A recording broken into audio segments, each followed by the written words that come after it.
devenir sacrificateur et entrer. Vous comprenez? Donc si vous lisez en dedans, vous devenez une pierre. Vous faites partie des 24 vieillards. Vous entrez maintenant dans le lieu très saint. Vous comprenez ça? Donc je disais qu'il y a deux bois. Ce deux bois-là, c'est le bois qui porte le feu. Le buisson ardent. C'est un peuple. Parce que Dieu ne descend nulle part ailleurs que sur un peuple. C'est pourquoi sur l'autel, sur le trône, nous voyons un homme assis. Vous voyez ça? Nous voyons ces 4 femmes et nous voyons ces 12 enfants.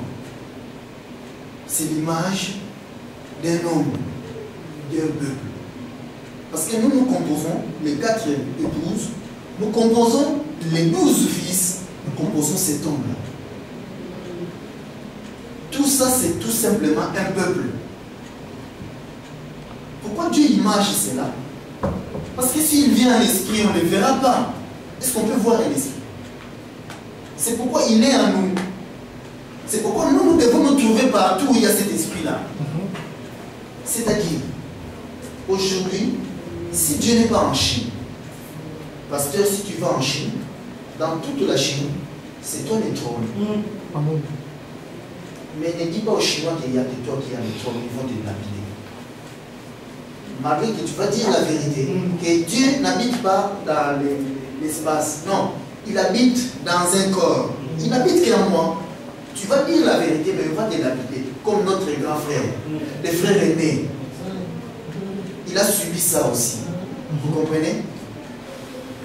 Donc Élie a mangé le pain, oui, par 2 mousses. Nous avons vu que le 12, c'était un peuple. Le bois aussi, c'était un peuple. N'est-ce pas? C'est-à-dire, c'est Israël et les nations. Tout simplement. C'est Léa et Rachel. C'est pourquoi? Et elles sont toujours à ses côtés. Elles sont ses épouses. Il vient sur la croix. La lettre nous dit qu'il est mort avec des malfaiteurs. C'est normal, c'était des malfaiteurs parce qu'ils n'avaient pas encore atteint la perfection. L'un d'eux, du malfaiteur, il dit: mais toi tu as guéri. Tu as guéri déjà, mais guéris-toi et guéris-nous aussi. Avec incrédulité. Vous comprenez? Mais l'autre dit: non, non, non, non, tu ne dois pas dire ça. Parce que nous méritons notre sort. Mais lui, c'était un innocent. Et il dira à Jésus qu'il pense à moi quand tu reviendras dans ton royaume, dans ton règne. Parce qu'il croyait que celui-là, c'est Dieu, il a un règne. Vous voyez ça? Les 2 images ne sont pas mauvaises. Les 2 images des 2 femmes. Ne condamnons pas celui qui a dit: mais sauve-toi, mais toi tu as guéri, non, mais guéris-toi, guéris. Ce n'est pas une mauvaise pensée. C'est comme quand les prophètes regardent, ils voient l'agneau.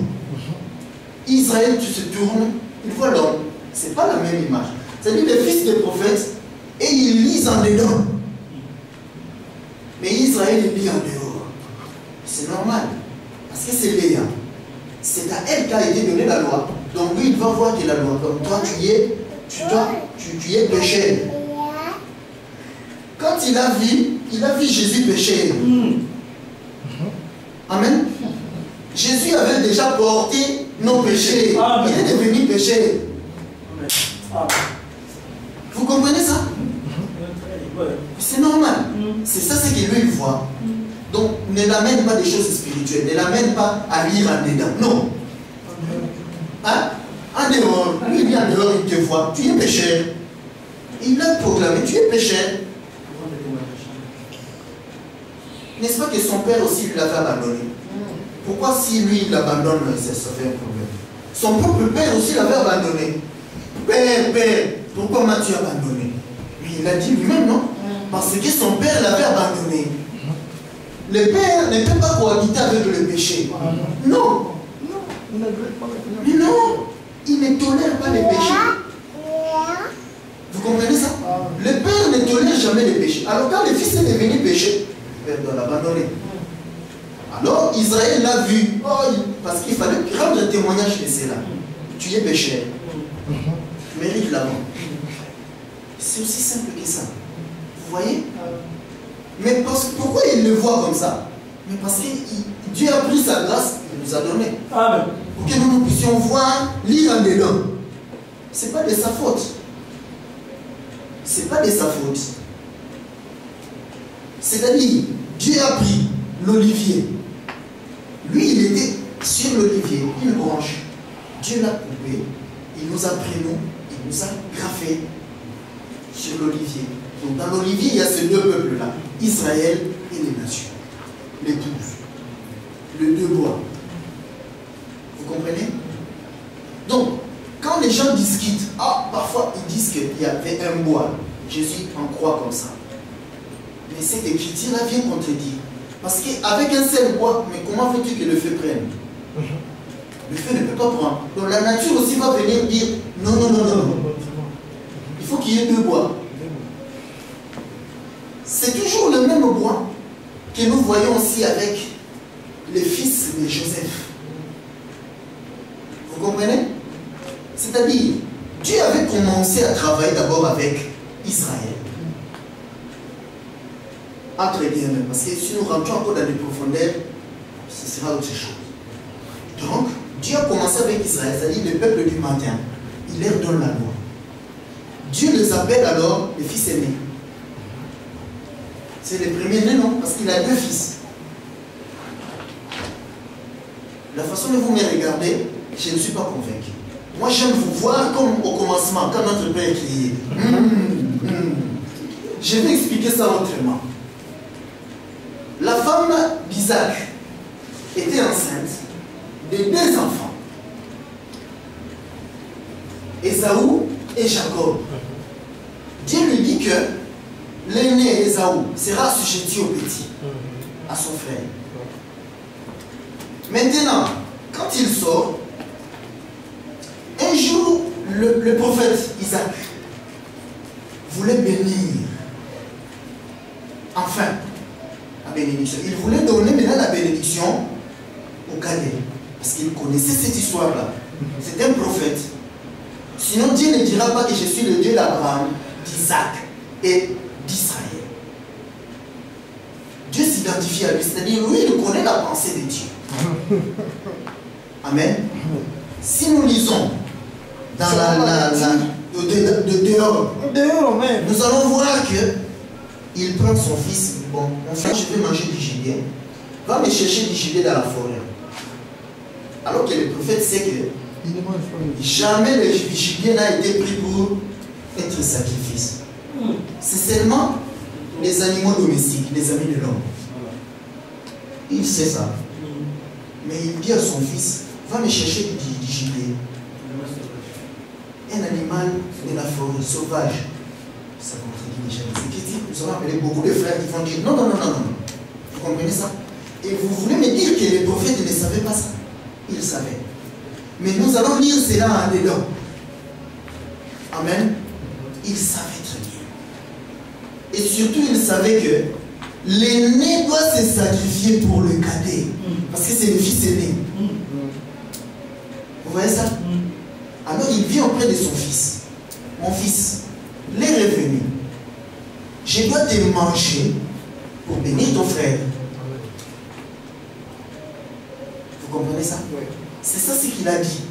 Ça, c'est la lecture de la Bible. C'est-à-dire, Dieu ne mange que les fils aînés. Vous comprenez ça?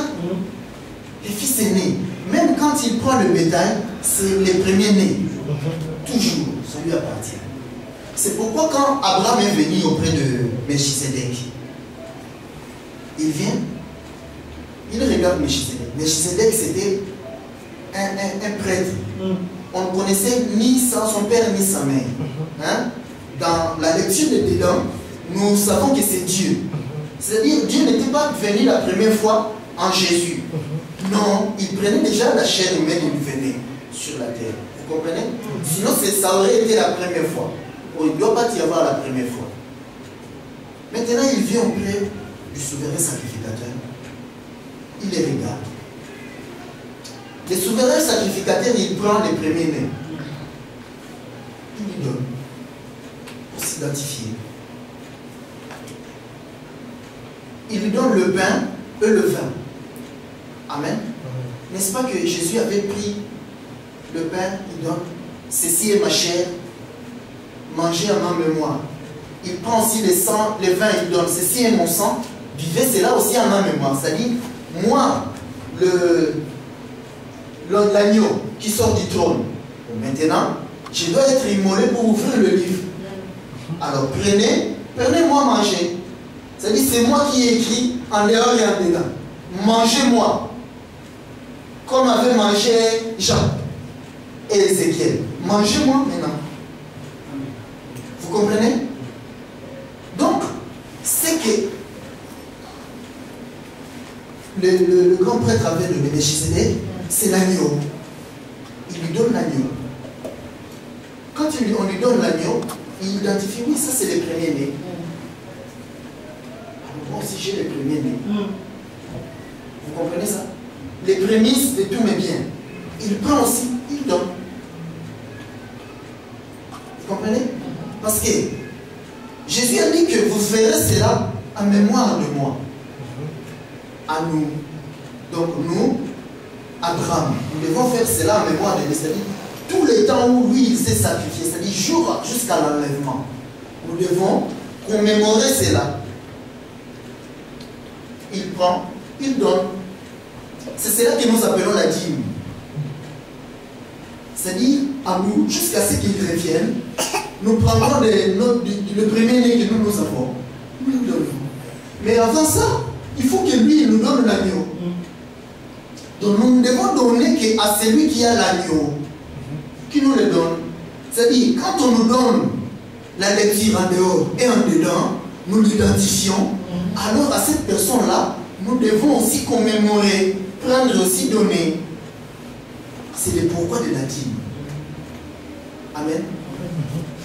C'est pourquoi cela est important. C'est-à-dire, les fils des prophètes doivent faire cela en mémoire de Jésus, jusqu'à ce qu'il revienne. C'est pourquoi il nous est important, même quand lorsque nous demandons ceux qui veulent faire des dons pour l'Église, pour l'œuvre de Dieu, c'est bien de faire des dons. Mais il y a une recommandation. La recommandation doit être faite en premier. Les dons ensuite. Sinon, les dons est nul. Pour Dieu, tu es un voleur. Vous comprenez ça? Je préfère encore que tu t'acquittes plutôt de la dîme, si tu n'as plus rien, que tu ne fasses pas de dons. Au lieu de faire des dons et ne pas donner la dîme, ça ne t'apportera pas la bénédiction. Amen. Alors, je disais donc que c'était un peuple, le bois. La vision que les deux ont vue, c'est la vraie vision. Seulement l'autre avis en dehors, l'autre avis en dedans. Tout simplement. C'est pourquoi il est toujours entouré de ces deux-là. Nous avions dit l'autre jour que quand Samson, pour que Samson détruise les Philistins,